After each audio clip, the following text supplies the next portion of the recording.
You certainly know his face from television, an established anchor and correspondent for CNN, CBS News, ABC News, and MSNBC.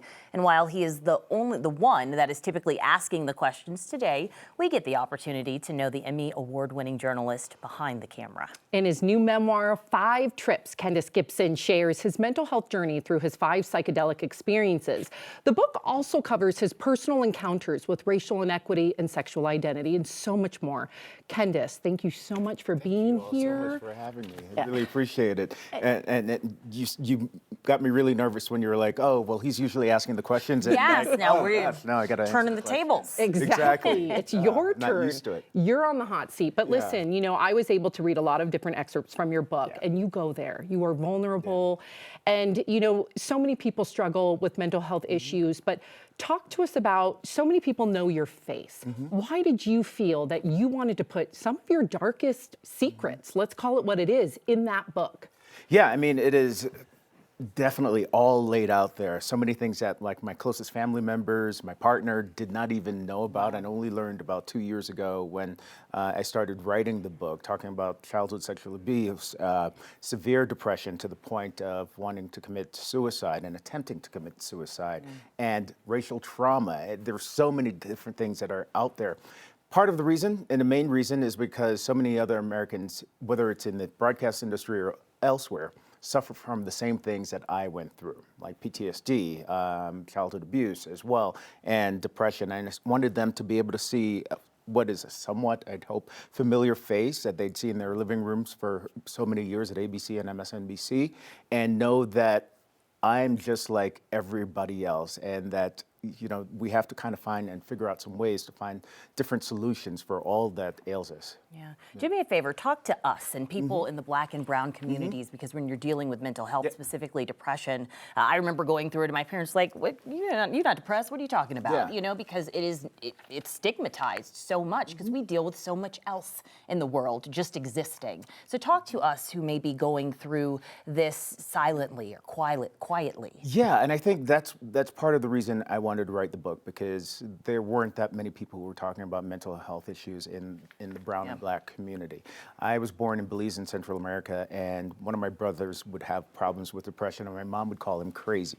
And she'd often tell him to just kind of pray to Jesus, and, you know, if you pray to God and Jesus, that will take care of your mental health issues. And that's a problem that we have for many of us in the brown and Black community. So it's so important for us to talk about it, because we are so marginalized. We're facing so many different things that we're taking on. And one of the things that I learned from writing the book was that we also suffer, many of us, from racial trauma.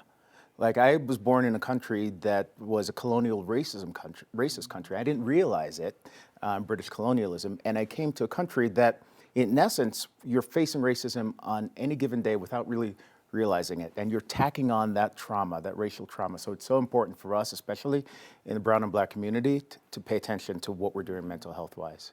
I love how candid you are. Talk to us about your 5 experiences, right? The book is called 5 Trips. It's 5 trips. Those are your 5 trips on psychedelics, right? Yes. And here in Colorado, we passed legalization of mushrooms in November of 2022. This June, there's going to be healing centers all over. People are putting in their applications left and right. So talk to me about that. So what you're saying, you have to-go gifts for me? Yes. we could work on that, perhaps. Myself included. No, I mean, when I first discovered psilocybin, the active ingredient, of course, that you guys know, in magic mushroom, was 4 years ago, and I realized a positive impact it was having on my own life. I decided to do a deep dive. And I didn't know I was going to continue to take these different trips, but I looked back in history and I realized when I sat with MDMA at another time in life, it helped me find forgiveness for my close relative who sexually abused me at 6 years old. I forgave this kid who was the first kid I ever kissed, and he disappeared a few days after I kissed, and then found his body in a river in Belize about a week later. And it just gave me this empathy and forgiveness for them sitting with MDMA. Psilocybin allowed me to be able to have an appreciation for absolutely everything out there, the fibers in the carpet. You know, when we're doing a mushroom trip, a lot of people will be like, oh, this is melting and all of that. Part of that is like you're getting an appreciation for every little thing, and that allows you to have an appreciation for all that you have on a greater scale in life.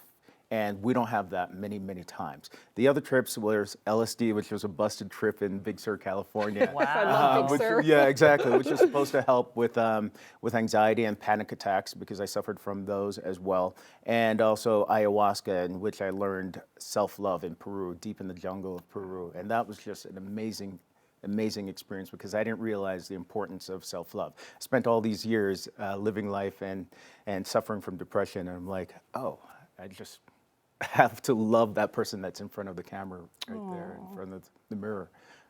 Beautiful. But they were just amazing physical and literal psychedelic trips. Yes, we're being told to wrap, but I do just want to ask you one more question because I'm curious, especially in a news industry that we're in, we're usually one of just a few, and you publicly confronted racism. Share just quickly what that was like, because I can't imagine it. You know, at my former employer, I didn't realize I was confronting the racism that was there. After the fact, I realized that there were some really racist things that were said there at the network by some of the top network executives.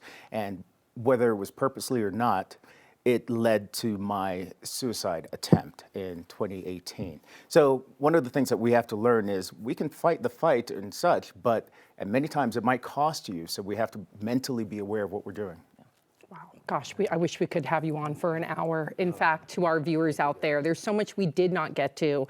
And there's something that I want our viewers to also know about is your panic attack that you had while interviewing that Beyonce. rare interview with Beyonce. I didn't even get to a Beyonce. So I know. So make sure if you want to learn more about Kendis, and Kendis, thank you for being so vulnerable and open, and I like to call it testimony teaching. So if you want to learn more, you can head to 5tripsbook.com.